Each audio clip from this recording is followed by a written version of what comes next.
Pembacaan kita pada pagi hari ini terdapat dalam Matius pasal 18 ayat 1 hingga 14. Pada waktu itu datanglah murid-murid itu kepada Yesus dan bertanya, "Siapakah yang terbesar dalam kerajaan syurga?" Maka Yesus memanggil seorang anak kecil dan menempatkannya di tengah-tengah mereka, lalu berkata, "Aku berkata kepadamu, sungguhnya jika kamu tidak bertobat dan menjadi seperti anak kecil itu, kamu tidak akan masuk ke dalam kerajaan syurga. Sedangkan barang siapa merendahkan diri dan menjadi seperti anak kecil ini, dialah yang terbesar dalam kerajaan syurga." Apa menyambut seorang anak seperti ini dalam namaku, ia menyambut aku. Tetapi barang siapa menyesatkan salah satu dari anak-anak kecil ini yang percaya kepadaku, lebih baik baginya jika sebuah batu kilangan diikatkan pada lehernya lalu ditenggelamkan ke dalam laut. Celakalah dunia dengan segala penyesatannya. Memang penyesatan harus ada, tetapi celakalah orang yang mengadakannya. Jika tanganmu atau kakimu menyesatkan engkau, penggalah dan buanglah itu, karena lebih baik bagimu masuk ke dalam hidup dengan tangan kudung atau timpang daripada dengan utuh kedua tangan dan kedua dicampakkan ke dalam api kekal. Dan jika matamu menyesatkan engkau, cungkilah dan buanglah itu, karena lebih baik bagimu masuk ke dalam hidup dengan bermata satu daripada dicampakkan ke dalam api neraka dengan bermata dua. Ingatlah, jangan menganggap rendah seorang dari anak-anak kecil ini, karena aku berkata kepadamu, ada malaikat di syurga yang selalu memandang. Minta maaf.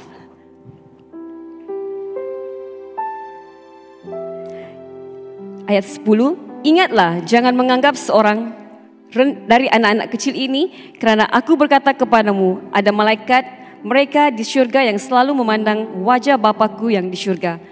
Karena anak manusia datang untuk menyelamatkan yang hilang. Bagaimana pendapatmu? Jika seorang mempunyai 100 ekor domba dan seekor di antaranya sesat, tidakkah ia akan meninggalkan yang 99 ekor di pergunungan dan mencari yang sesat itu? Dan aku berkata kepadamu, sesungguhnya jika ia berhasil menemukannya, lebih besar kegembiraannya atas yang seekor itu daripada yang atas ke-99 ekor yang tidak sesat. Demikian juga Bapamu yang di syurga tidak mengkehendaki supaya seorang pun dari anak-anak ini hilang. Demikianlah firman Tuhan. Shalom semuanya. Kita akan teruskan seri khutbah daripada Injil Matius. Dan sekarang kita masuk dalam bahagian pasal ke-18, mulai ayat yang pertama hingga ayat yang ke-14. Dan dari petikan ini kita mengangkat tema, yaitu adakah Anda seorang murid Yesus? Jemaat yang dikasihi dalam Kristus, melalui soalan para murid dan juga jawaban daripada Yesus dari pembacaan firman Tuhan sebentar tadi, kita melihat bahwa menjadi murid bukan hanya tentang percaya kepada Yesus, tetapi ianya juga perihal bagaimana kita mengikutinya, menjalani kehidupan harian kita seperti Yesus, dan menjadi sebahagian daripada kekeluargaan ataupun community ataupun masyarakat dalam sebuah gereja itu. Nah, kita adalah satu keluarga, gereja ataupun keluarga milik kepunyaan Tuhan. Nah, terdapat 3 perkara utama yang kita akan lihat bersama-sama, belajar bersama-sama tentang bagaimana seorang murid itu. Yang pertama, sikap seorang murid. Apakah yang membedakan seorang murid dengan yang lain? Yang kedua, mengenai perbuatan seorang murid. Bagaimanakah perbuatan seorang murid itu berbanding dengan yang lain? Dan yang ketiga, keprihatinan seorang murid. Apa yang harus menjadi keutamaan sebagai seorang murid Kristus. Jemaat yang dikasihi dalam Kristus, menjadi seorang Kristen ataupun murid Kristus bukan hanya sekedar perjalanan pribadi, tetapi ianya adalah kehidupan yang kita kongsikan dengan orang lain. Dalam keluarga saja, kita adalah anggota-anggota keluarga yang percaya kepada Tuhan. Jadi bukan alasan itu adalah kita adik-beradik, atau kita punya ibu bapa, atau kita adalah orang tua kepada anak-anak. Bukan itu menjadi alasan sebagai keluarga. Itu adalah keluarga secara jasmani. Tetapi sebagai seorang Kristen, kita berfungsi hidup ini sebagai anak-anak Allah. Jemaat yang dikasihi dalam Kristus, sayangnya dalam pembacaan tadi kita mendapati bahwa murid-murid Yesus tidak begitu memahami hal ini pada mulanya. Mereka terlalu fokus pada diri mereka sendiri. Bagaimana dengan hidup kita secara pribadi? Apakah kita terlalu fokus mengenai hidup kita secara pribadi sebagai orang Kristen? Maka sebab itu, apakah sikap sebenarnya seorang murid? Dalam ayat yang pertama sampai ayat yang ke-8, ayat yang keempat, firman Tuhan demikian. Pada waktu itu, datanglah murid-murid itu kepada Yesus dan bertanya, siapakah yang terbesar dalam kerajaan surga? Nah, dalam terjemahan yang lain, kerajaan surga di sini juga disebut umat Allah. Jadi kira-kira ayatnya begini. Siapakah yang terbesar di antara umat Allah itu? Maka Yesus memanggil seorang anak kecil dan menempatkannya di tengah-tengah mereka, lalu berkata, Aku berkata kepadamu, sesungguhnya jika kamu tidak bertobat dan menjadi seperti anak kecil ini, kamu tidak akan masuk ke dalam kerajaan surga. Sedangkan barang siapa merendahkan diri dan menjadi seperti anak kecil ini, dialah yang terbesar dalam kerajaan surga. Dari ayat-ayat ini kita akan melihat dua perkara, yaitu tidak bertobat dan menjadi. Penekanan di sana ialah mengenai perubahan hati. Inilah keinginan Yesus, yaitu ada perubahan hati dan bukan sekedar pengetahuan dari apa yang kita dengar. Yang kedua, yaitu tentang kerendahan hati dalam ayat yang keempat.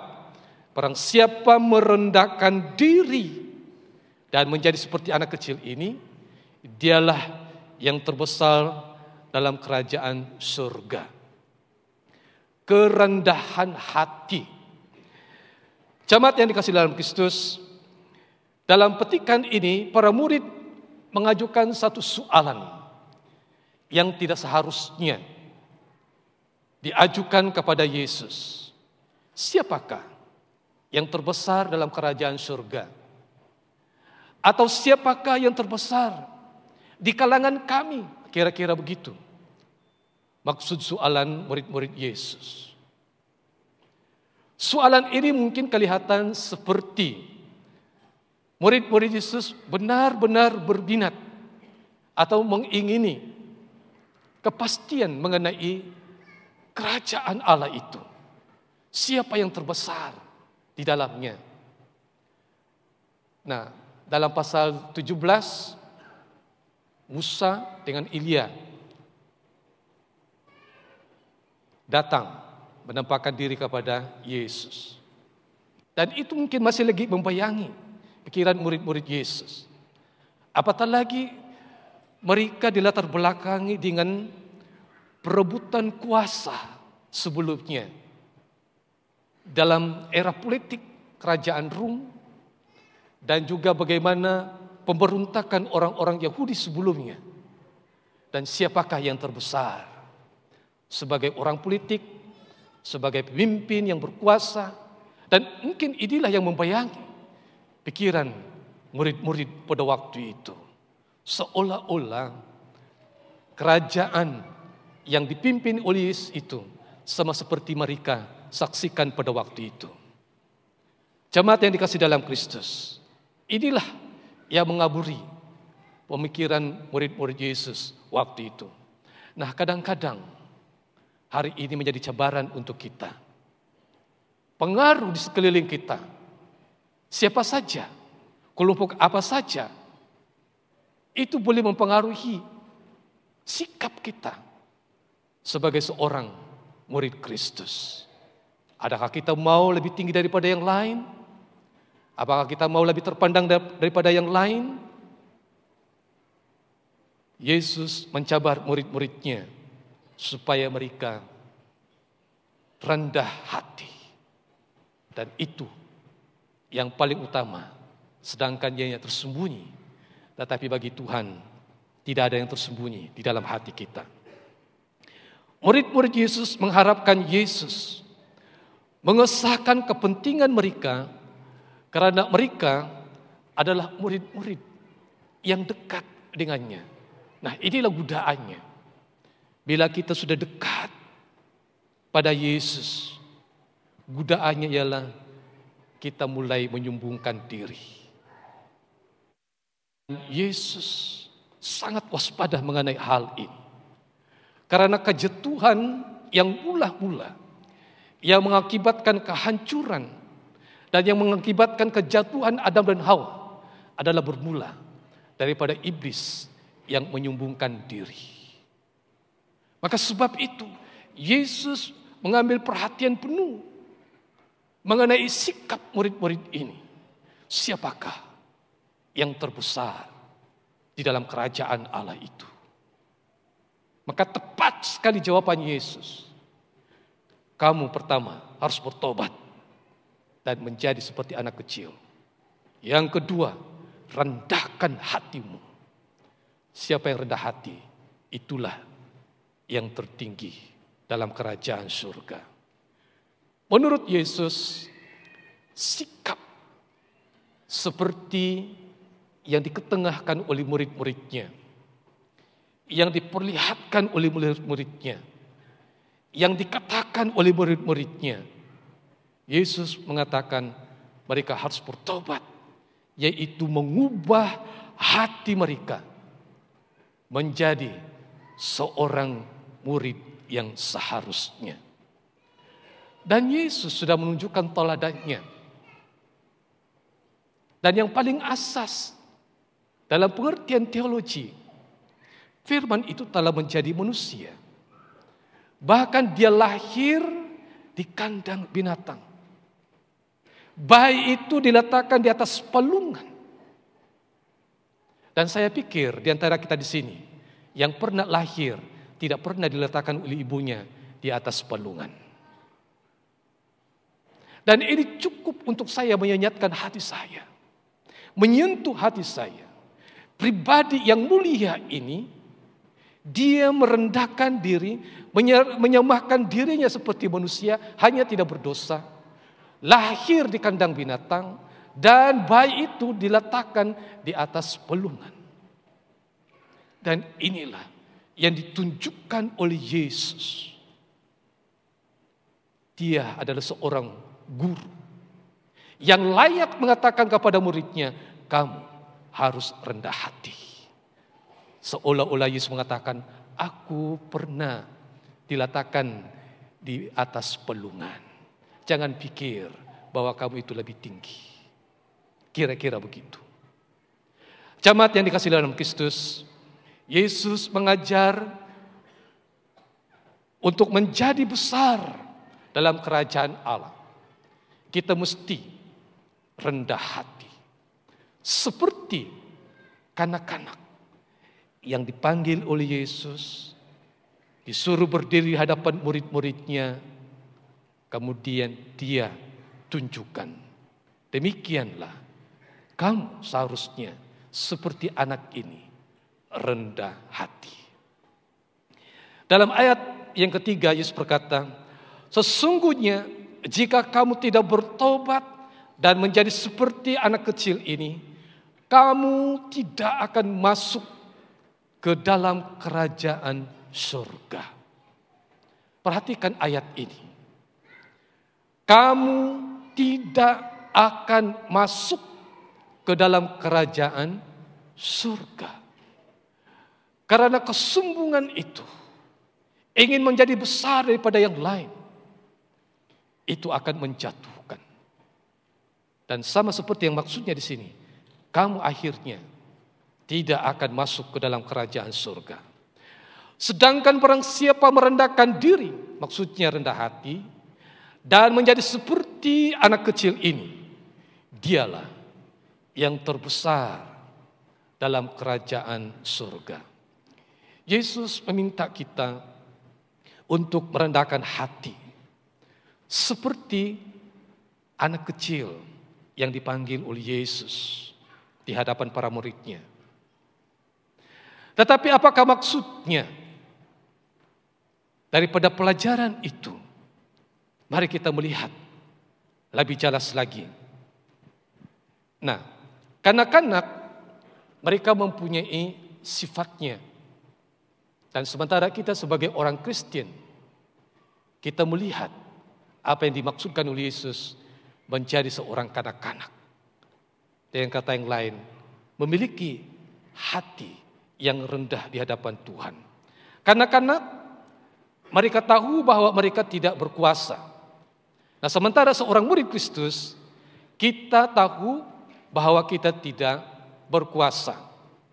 Seorang anak-anak, mereka bergantung sepenuhnya terhadap orang lain dalam segala hal. Dan sementara kita sebagai orang Kristen, muridnya Yesus, kita mengandalkan sepenuhnya kepada Allah dalam segala hal. Ya, kita mempunyai kemampuan, kita mempunyai kekuatan, tetapi sebetulnya Tuhan karuniakan itu kepada kita, dengan kata yang lain dipercayakan kepada kita, supaya kita menggunakannya sebagai pengurus talenta yang baik, tetapi maksudnya kita masih lagi mengandalkan sepenuhnya kepada Tuhan. Karena ianya itu semuanya datang daripada Tuhan. Yang ketiga, anak-anak itu mereka tidak memegang status dalam masyarakat. Ya. Seperti anggapan murid-murid Yesus pada waktu itu. Karena mereka dipengaruhi latar belakang budaya, anak-anak itu tidak pantas duduk sama-sama dengan orang dewasa. Kadang-kadang mereka itu dilarang, menjauh. Orang tua kelompoknya orang tua, dan anak-anak kelompoknya anak-anak. Tetapi Yesus pernah menegur murid-muridnya, supaya biarkanlah anak-anak itu datang kepada Yesus. Ada amin? Jadi ini sesuatu yang berbeda.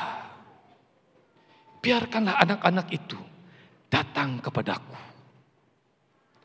Karena Yesus melihat suatu yang murni dalam hati anak-anak ini.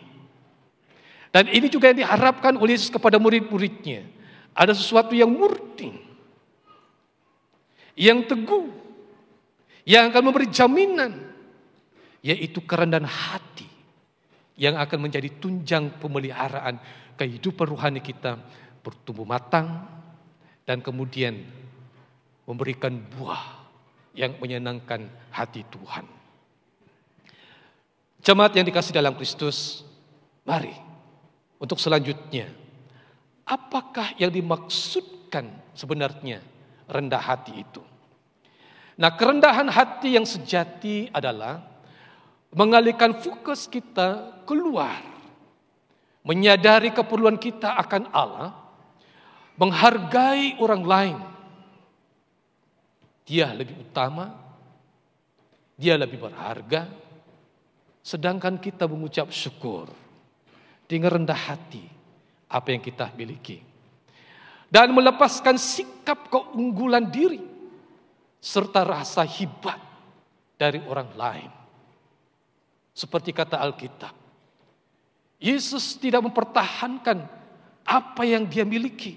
Karena memang itu miliknya, tidak usah. Karena nanti dia ditinggikan dan dimuliakan, tidak usah dia pertahankan. Melainkan dia merendahkan hatinya.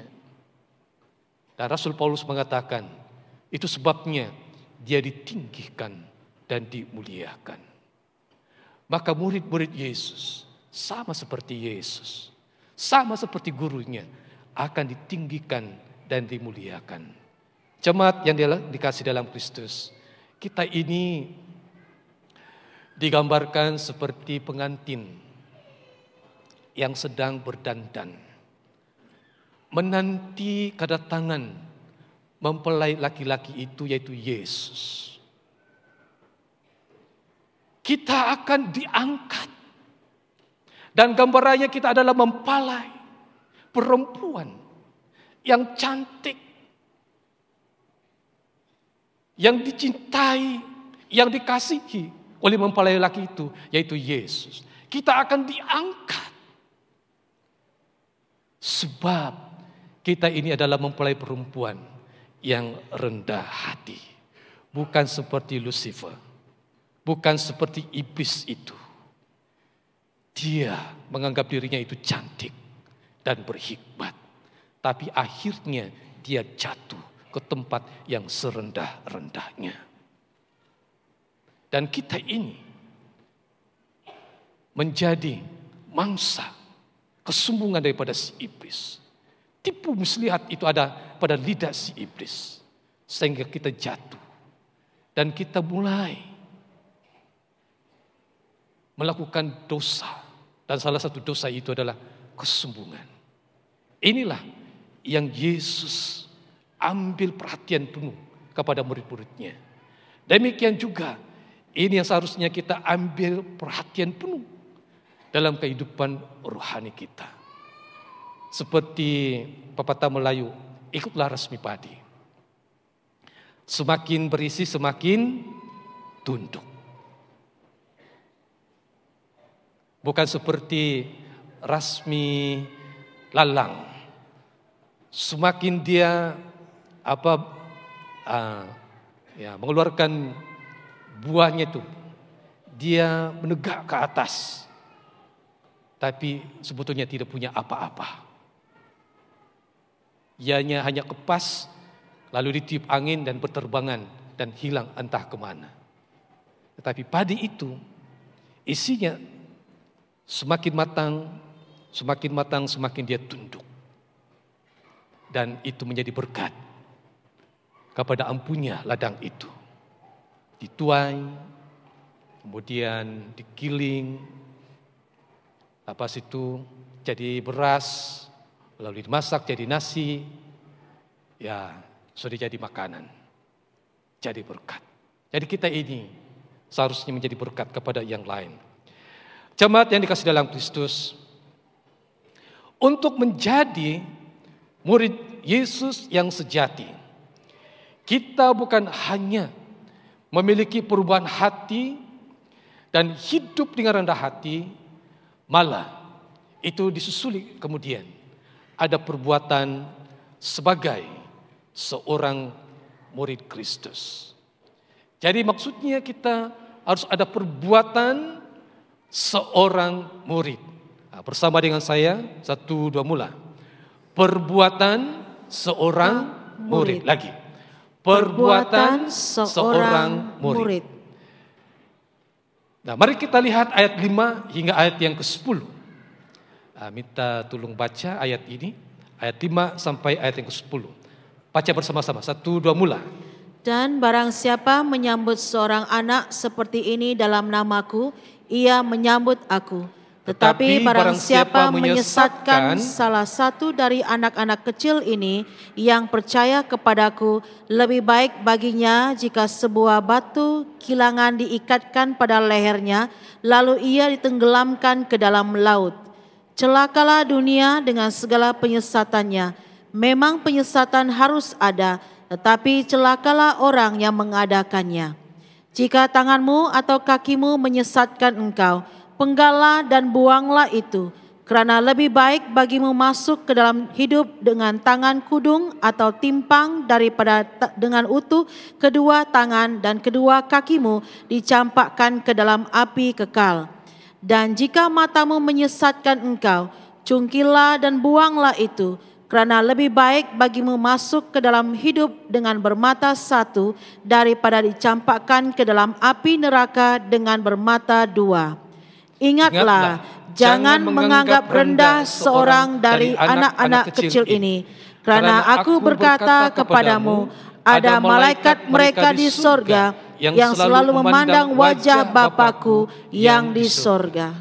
Nah, ada 3 bagian yang kita akan belajar daripada ayat-ayat yang dibaca sebentar tadi. Yang pertama, ayat 5 hingga ayat yang 10.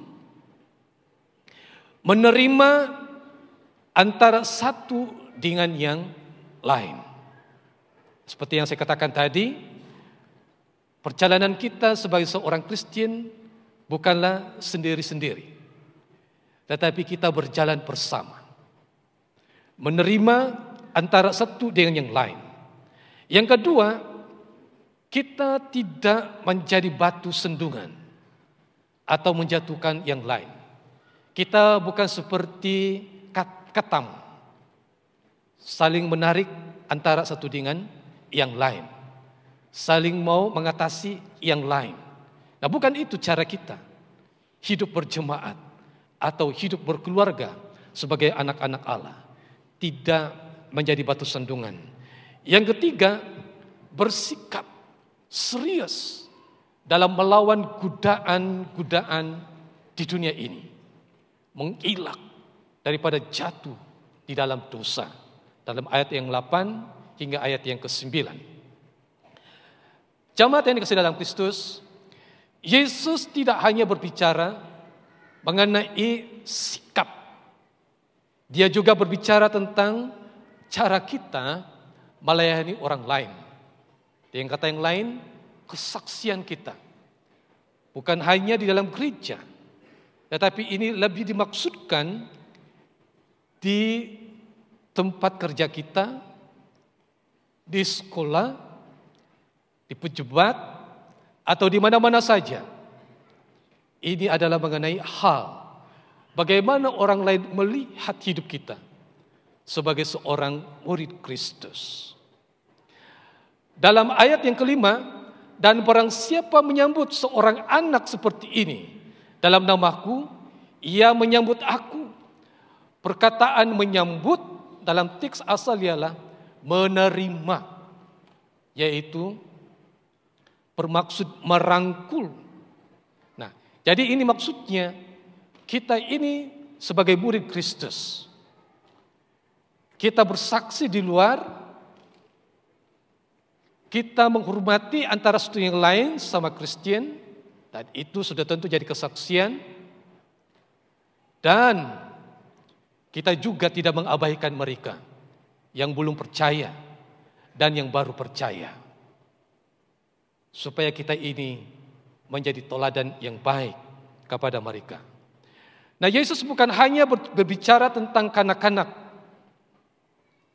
tetapi tentang murid-muridnya, terutama mereka yang baru percaya kepada Yesus. Sebagaimana kita dipanggil untuk menerima satu sama lain dalam iman yang sama, terutamanya mereka yang baru percaya kepada Tuhan, kita harus menerima mereka dengan memimpin dan mendidik mereka. Apabila kita menyambut, menerima, dan menjaga satu sama lain, kita sebenarnya menyambut Kristus. Nah, jadi itulah maksudnya tadi. Kalau kita menyambut seorang anak, itu sama seperti menyambut Kristus. Kalau kita menyambut orang lain yang baru percaya, itu juga kita seperti menyambut Kristus. Tekanannya di sini ialah begitu Yesus mau supaya kita saling mempeduli antara satu dengan yang lain. Dan inilah sebetulnya doa Yesus dalam Yohanes pasal 17. Bapa, aku mau supaya mereka jadi satu. Sama seperti aku dengan Bapa satu. Ini doa Yesus. Dia tekankan doanya ini. Karena hati Yesus itu adalah hati Bapa. Dia tidak mau lagi Adam kedua, Hawa yang kedua diusir lagi daripada Taman Eden. Dan kita ini adalah Adam baru, anak-anak Allah. Dia mau supaya kita ini satu di dalam Yesus. Nah, ini perbuatan yang kita harus perhatikan. Nah, memanglah dunia hari ini kita menyaksikan gereja berpecah. Dan ini sungguh melukakan hati Tuhan. Karena kepelbagaian doktrin, kepelbagaian tafsiran teologi, macam-macam. Tetapi ini waktunya dan tanggung jawab kita untuk terlibat dalam pemulihan gereja Tuhan menjadi satu semula. Ada amin. Dan kalau kita mau gereja kita ini menjadi satu, maka kita mulakan daripada jemaat kita sendiri sebagai murid-murid Yesus yang di hati Tuhan, supaya kita ini menjadi satu. Jemaat yang dikasih dalam Kristus, hal ini begitu serius sehingga Yesus membandingkannya dengan menenggelamkan ke laut, dengan batu kilangan di leher. Hukuman seperti ini adalah satu bentuk hukuman mati yang biasa digunakan oleh pihak berkuasa kerajaan Rom pada zaman Yesus. Yaitu siapa yang menyesatkan anak-anak itu adalah lebih baik orang itu ya diikat suatu benda di lehernya, kemudian diumpan ke laut.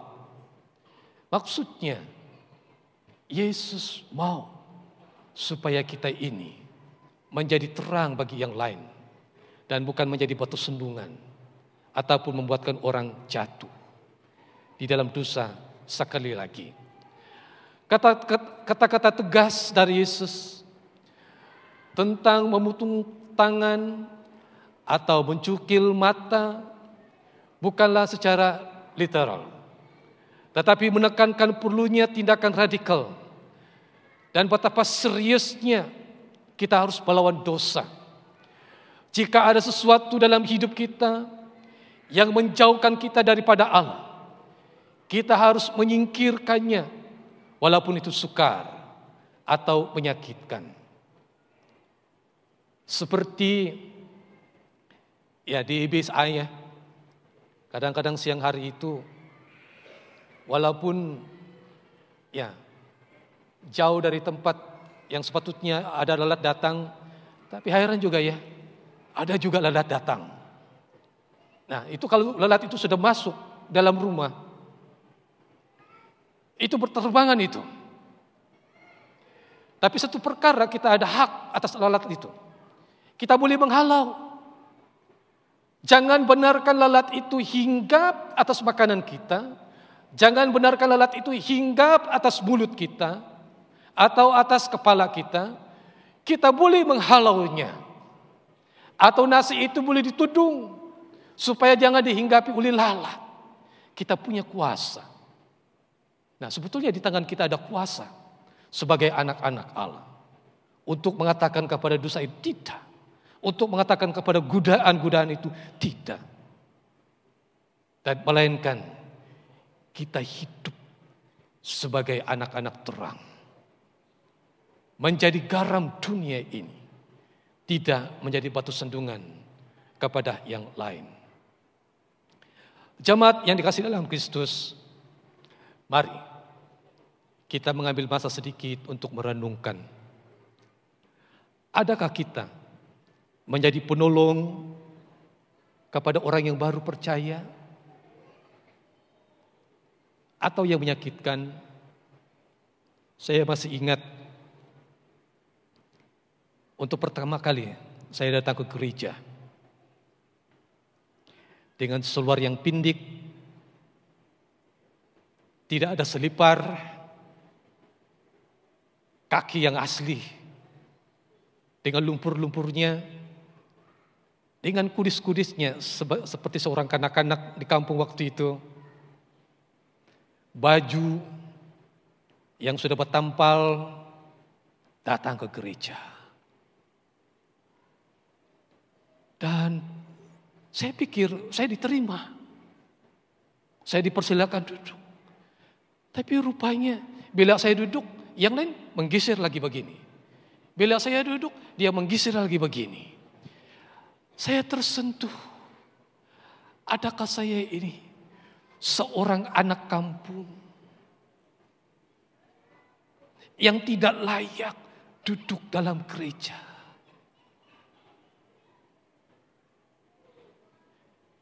Nah, saya paham kalau ada orang yang baru bertobat masuk ke dalam gereja ini, lalu ada mata yang memandang dan melirik-lirik begini. Siapa dia ini? Aku kenal dia ini. Pernah dia masuk di dalam klub malam. Tapi bagaimana dia tahu dia masuk dalam klub malam? Kalau dia sendiri pun pernah masuk klub malam, bukankah? Aku tahu dia ini. Baru saja sekarang lengkap dengan pakaian. Tapi kalau di luar tidak lengkap dengan pakaiannya. Itu ada bisikan-bisikan. Saudara, ada orang yang masih terluka hatinya, yang memerlukan perhatian daripada kita, yang memerlukan ada orang menolong, membawa untuk datang kepada Kristus dan menyembuhkan luka hatinya, merawat hatinya supaya dia menjadi seorang murid yang kuat mengikut Yesus. Adakah kata-kata dan tindakan kita menguatkan iman orang lain, atau adakah ia menjauhkan mereka? Adakah kita menyebabkan perpecahan dan menentang pemimpin atau sesama saudara seiman? Adakah perhubungan dan gaya hidup kita yang tidak sehat mempengaruhi orang lain dalam usaha mereka mengejar kekudusan Allah? Adakah kita merimihkan kesucian perkawinan atau bait Allah kita, yaitu tubuh kita sendiri? Adakah kita coba memperalatkan pekerja kita sendiri untuk mendapat keuntungan? Adakah kita mencuri gaji atau hak mereka? Adakah kita jatuh ke dalam godaan nafsu sehingga mencemarkan kesucian dan melakukan kekerasan seksual terhadap yang muda? Adakah kita suka dengan jenaka yang tidak baik? Lupa bahwa kita dipanggil untuk menjadi terang dan garam dunia. Nah, saya mau sentuh sedikit mengenai jenaka ini. Ini ada dalam budaya kami. Saya tidak tahu dalam suku kamu adakah ada budaya seperti begini. Wih, besar sian, benar saja, gitu. Apa itu? Melata. Tapi kadang-kadang sengaja disebut yang tidak patut disebut. Dan itu seperti kebiasaan. Nah, maafkan saya kalau ada ibu-ibu di sini yang masih melata ya. Dan sepertinya tersebut yang tidak sepatutnya yang disebut itu. Ya, macam-macam itu keluar daripada mulut ya. Dan kadang-kadang ada orang yang suka kasih kejut-kejut ini ibu ini. Bu, ya, jadi yang ibu, iya, sianu, dan macam-macam yang disebut. Nah, melata ya. Nah, jangan ambil itu sebagai satu jenaka. Kalau di kampung kami itu kadang-kadang ya tidak sedap kita dengar apa yang mereka cakap ya. Nah, saya ulangi. Adakah kita suka dengan jenaka yang tidak baik? Lupa bahwa kita dipanggil untuk menjadi terang dan garam dunia. Nah, dalam ayat yang ke-7, Yesus mengakui bahwa godaan adalah sesuatu yang tidak dapat dielakkan dalam dunia yang telah jatuh dalam dosa. Tetapi dengan jelas menyatakan bahwa berserah kepada dosa bukanlah sesuatu keperluan. Walaupun kita semua akan menghadapi godaan, Allah sentiasa menyediakan jalan untuk kita untuk menolaknya. Dan itu disebut dalam 1 Korintus 10 ayat 13. Mari kita lihat ayat itu. Oh, tidak ada ya. Nah, biar saya baca. Pencobaan-pencobaan yang kamu alami ialah pencobaan-pencobaan biasa yang tidak melebihi kekuatan manusia. Sebab Allah setia dan karena itu Ia tidak akan membiarkan kamu dicubai melampaui kekuatanmu. Pada waktu kamu dicubai, Ia akan memberikan kepadamu jalan keluar sehingga kamu dapat menanggungnya. Gagal atau tersandung dalam dosa itu tidak bermakna kita sesat selama-lamanya. Kegagalan bukanlah pengakhiran. Jika kita jatuh, kita boleh bangkit semula dalam pertobatan dan terus mengikut Yesus. Apabila seorang saudara atau saudari kita tersandung, kita boleh memandang rendah, meremehkan, atau menyakiti mereka. Nah, ini kelemahan kita. Tetapi seharusnya sebagai seorang Kristen, kita tidak boleh berbuat demikian. Jemaat yang dikasihi dalam Kristus, sebaliknya Yesus memanggil kita untuk melihat orang lain sebagaimana Allah melihat mereka. Menghargai mereka sebagaimana Dia menghargai mereka. Nah, sifat kemanusiaan kita mungkin mendorong kita untuk melakukan satu sama lain dengan buruk.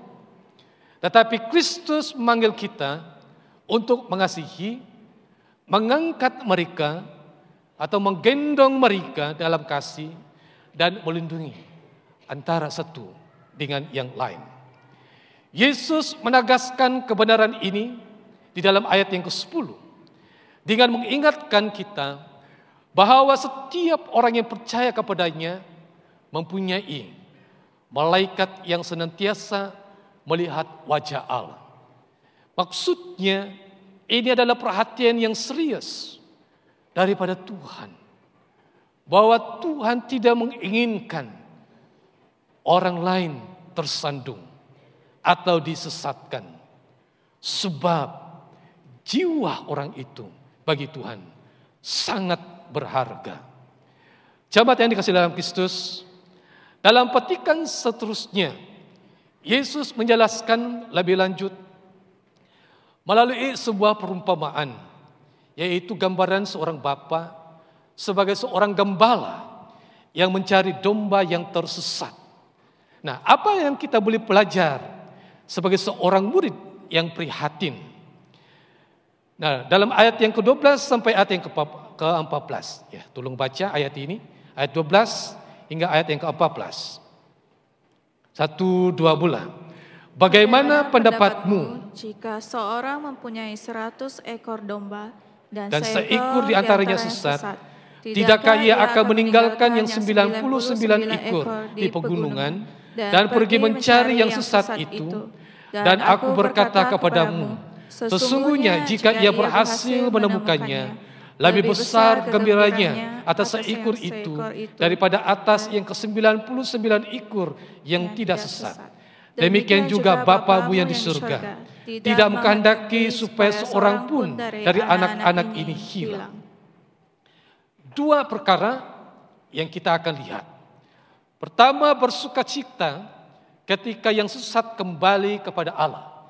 Itu terdapat dalam ayat yang ke-13. Dan yang kedua, semua orang percaya berharga di mata Bapa. Ayat yang ke-14. Nah, perumpamaan Yesus tentang domba yang hilang sebetulnya ianya mencerminkan mengenai hati Allah. Memperlihatkan belas kasihannya yang sangat mendalam. Dan pencariannya yang tanpa henti terhadap mereka yang sesat. Sampai saat ini. Sebelum kedatangan Tuhan Yesus kali kedua, Dia masih mencari dan mengajak kita bersama-sama. Nah, sekarang ada pelajaran 4 hukum rohani. Nah, itu adalah usaha kita. Usaha ini datang dari mana? Apakah itu datang daripada hati pemimpin? Ya. Apakah itu datang daripada hatimu sebagai seorang Kristen? Iya. Tetapi itu sebetulnya daripada hati Bapa yang mencari dan memakai hati kita untuk mencari yang hilang. Sebab sampai hari ini Bapa menginginkan yang satu itu yang hilang ditemukan sampai genap 100. Karena yang hilang yang sudah ditemukan itu sudah 99. Nah, pikiran dunia, ini sudah cukup, sudah memadai, sudah 99. Tetapi bagi hati Bapa tidak. Walaupun sudah 99, hanya satu yang hilang, tetap saya ingin mencarinya. Nah, ini hati Bapa. Jemaat yang dikasihi dalam Kristus, 100 ekor domba mewakili semua yang percaya. Namun seekor domba yang hilang melambangkan orang percaya yang telah jatuh ke dalam godaan dan dosa. Sama seperti gembala yang tanpa jemu mencari dombanya yang hilang. Allah sampai hari ini aktif mencari mereka yang telah sesat. Dia rindu untuk memulihkan mereka agar kembali kepadanya. Nah, inilah yang Tuhan mau kehendaki. Dan itulah hati Tuhan yang seharusnya hati Bapa ini ada dalam hati jamaat kita. Mencari yang hilang itu. Mungkinkah dia anakmu? Mungkinkah dia papamu? Mungkinkah dia mamamu? Mungkinkah dia jiranmu? Tetanggamu? Mungkinkah dia rakan sekolahmu? Inilah jiwa yang seekor itu yang Tuhan inginkan supaya diselamatkan.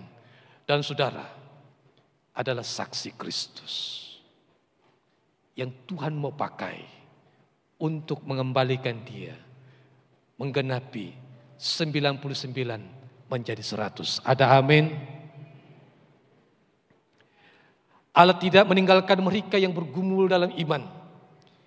Dia dengan sabar membimbing, mengajar kita, mengangkat kita semua. Dia rindu untuk membawa kita kembali bersama-sama dengannya. Suara yang pertama di Taman Eden. Adam, Adam, Adam, di manakah engkau? Suara yang sama masih lagi memanggil hari ini. Dan suara itu memakai mulut kita. memakai telinga kita, memakai mata kita, mencari yang terhilang. Setiap orang percaya bagi Tuhan itu sangat berharga.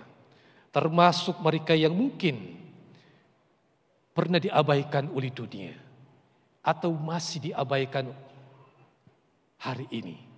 Atau mungkinkah gereja sedang mengabaikan mereka?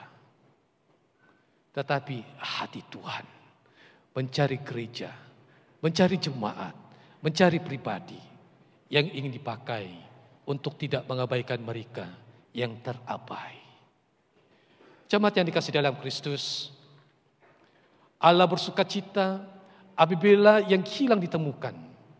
Tidak ada seorang pun yang berada di luar jangkauannya. Kita dipanggil sebagai murid yang prihatin. Seorang murid yang mencerminkan hati Allah. Bukannya menghakimi atau mengabaikan mereka yang tersesat. Tetapi mencari, mengasihi, dan membawa mereka kembali. Kejar mereka dengan kasih. Mari kita mendekati mereka. Tunjukkan keprihatinan kita.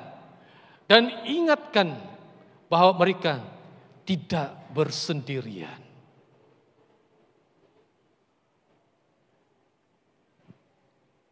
Ada suatu waktu saya dengan istri saya membuang sampah waktu malam. Dan bila kami buka itu gate di luar gereja, saya terkejut. Ini sampah apa yang besar ini? Tapi pandai bergerak-gerak. Tidak mungkin sampah itu bergerak-gerak kecuali ulatnya itu terlalu besar. Ini apa? Dan kemudian tiba-tiba ada orang bangun. Dan kemudian minta maaf ya, aku duduk di sini ya. Rupanya manusia. Dia berbaring dekat tong sampah di luar sana. Mereka adalah contoh masyarakat yang terabai.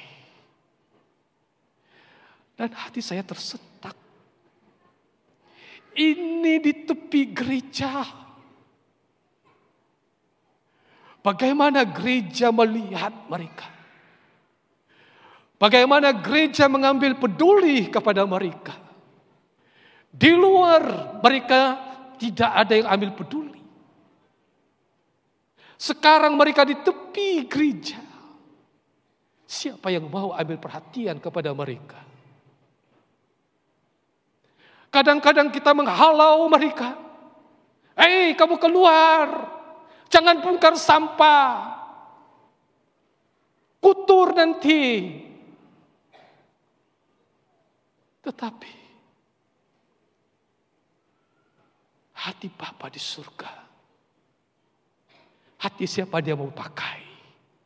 Hati siapa lagi dia mau pakai untuk mengambil perhatian kepada golongan-golongan seperti begini? Saya bilang sama istri saya, ada duitkah? Bagi saya. Waktu itu kami sangat kekurangan. Tapi saya minta sama istri saya, bagi saya duit. Dan saya hulurkan duit kepadanya. Saya bilang, Paci, tempat ini tidak sesuai. Nah, ambil ini duit. Beli makanan. Kamu sudah lapar itu. Dan saya berdoa. Semoga suatu saat nanti. Orang ini. Dia akan menemukan juru selamatnya. Dan percaya kepada Yesus. Hidupnya akan dipulihkan.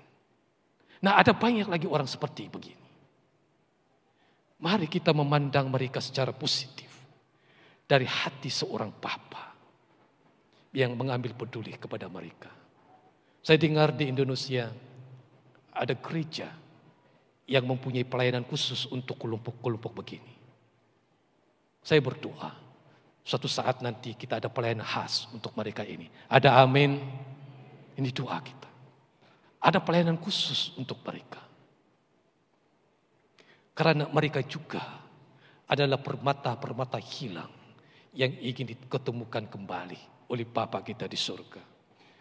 Jemaat yang dikasihi dalam Kristus, kita dipanggil sebagai murid yang prihatin, mencari, mengasihi, dan membawa mereka kembali kepada Tuhan. Mengajar mereka dengan kasih, bantu mereka kembali kepada Allah dengan kesabaran, bimbing mereka dengan lemah lembut, berdoa bersama dengan mereka, dan berjalan bersama mereka dalam perjalanan rohani mereka. Mari kita rayakan apabila ada orang bertobat dan datang beribadah di gereja ini. Menolong mereka dipulihkan, bersukacita bersama-sama bersama dengan mereka. Bahkan kata firman Tuhan, seorang yang bertobat, malaikat-malaikat di surga bersukacita. Ada amin. Jemaat yang dikasihi dalam Kristus, apakah tindakan yang lebih jelas lagi sebagai seorang murid yang prihatin dengan orang yang baru percaya? Pertama, dengar dengan belas kasihan. Apabila seorang sedang bergumul, luangkan masa untuk mendengar tanpa menghakimi mereka. Contohnya, kenapa kau macam begitu? Itulah. Nah, jangan dahulukan dengan penghakiman. Dahulukan dengan belas kasihan hati seorang bapa. Ilakan membuat kesimpulan atau membuat andaian yang paling teruk. Yang kedua, bukan hanya berdoa untuk mereka, tetapi berdoa bersama-sama dengan mereka. Ada kalanya orang yang berjuang sendirian berasa tidak diperhatikan dan tidak didengar.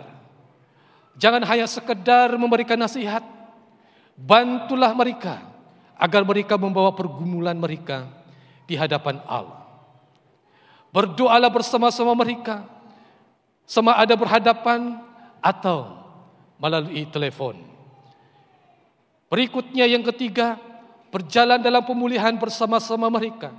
Jangan hanya meminta mereka untuk membaca Alkitab, tetapi berjalanlah bersama-sama dalam hidup rohani mereka, dalam pergumulan mereka. Jangan hanya sekedar mengajak mereka dalam persekutuan, tetapi bawalah persekutuan kepada mereka. Karena ada yang merasa tidak layak, malu, atau terasing, kita harus pergi kepada mereka dan menjangkau mereka. Persebar, karena pemulihan itu memerlukan masa. Berikutnya, mengasihi melalui perbuatan. Sebagai murid Kristus, kita menunjukkan kebaikan melalui perkara-perkara yang kecil. Menghantar teks message, lawatan, atau perbuatan-perbuatan lain yang sederhana. Nah, kadangkala perbuatan lebih penting daripada kata-kata dalam menunjukkan kasih Allah melalui perbuatan kita. Iman tanpa perbuatan pada hakikatnya mati. Mari supaya kita miliki iman yang hidup dan menyenangkan hati Tuhan, bertindak setelah kita berkata-kata. Selanjutnya yang terakhir, menjadi contoh kasih karunia Allah. Cara kita melayan orang lain mencerminkan pemahaman kita tentang kasih karunia Allah. Jika Allah mencari jiwa yang dengan kasih, kita juga harus melakukan hal yang sama. Dan bukan untuk mendapat keuntungan, bukan mendapat pujian, bukan mendapat kelebihan daripada yang lain, tapi hanya semata-mata karena itu adalah anugerah Tuhan untuk menjangkau dan memenangkan jiwa-jiwa yang terhilang. Rindu melihat jiwa yang hilang kembali kepada Tuhan. Kalau kita mau supaya kerusi dalam rumah doa ini penuh. Satu perkara yang penting yang kita tidak boleh abaikan, yaitu kita mengambil perhatian hati Bapa yang mencari itu. Kesimpulan, menjadi murid Yesus bukan hanya sekedar percaya kepadanya. Ia adalah tentang bagaimana kita menjalani iman kita dengan penuh kerendahan hati, penuh kasih, dan penuh keprihatinan terhadap orang lain. Dalam ayat yang pertama hingga ayat 14, Matius pasal 18, kita telah melihat 3 aspek utama dalam pemuridan atau sebagai seorang Kristen yang percaya kepada Yesus. Yang pertama, sikap seorang murid. Keagungan sejati dalam kerajaan Allah datang melalui kerendahan hati dan iman seperti seorang anak kecil. Kita harus dilahirkan kembali dan bergantung sepenuhnya kepada Tuhan, menyadari bahwa nilai diri itu terletak padanya, bukan status atau pencapaian yang kita miliki. Yang kedua, perbuatan seorang murid. Tindakan kita harus mencerminkan kasih Kristus. Kita dipanggil untuk menyambut, menyokong, dan membimbing sesama orang percaya. Terutama bagi mereka yang baru dalam iman, sambil mengelakkan diri daripada menjadi batu sandungan kepada orang lain. Ketiga, keprihatinan seorang murid. Setiap orang percaya bagi Allah itu sangat berharga. Seperti seorang gembala mencari domba yang sesat, kita juga harus prihatin dan mencari mereka yang telah menyimpang dari kasih, kesabaran, menyimpang dari anugerah, serta bersukacita apabila mereka kembali. Sebagai murid Kristus, kita dipanggil untuk mencerminkan hati Tuhan dalam kehidupan harian kita, bukan hanya dalam perjalanan iman pribadi, bukan seorang-seorang, bukan sendirian, tetapi kita bersama-sama.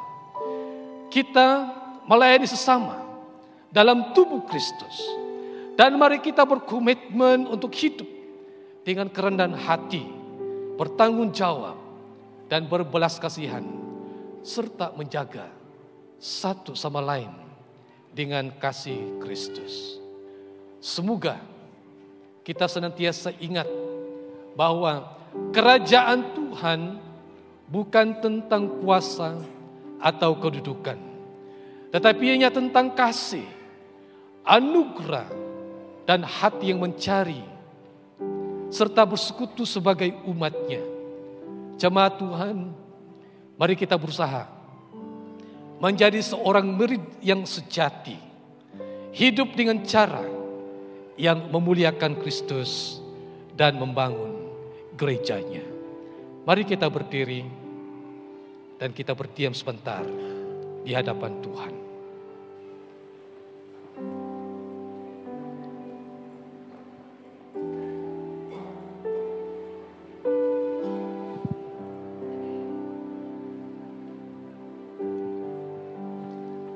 Bapa di surga,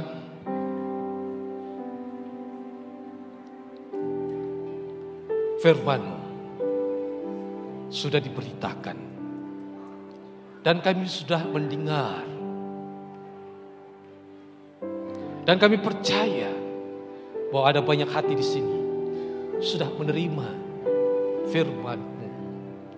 Kami berdoa, mohon supaya firman-Mu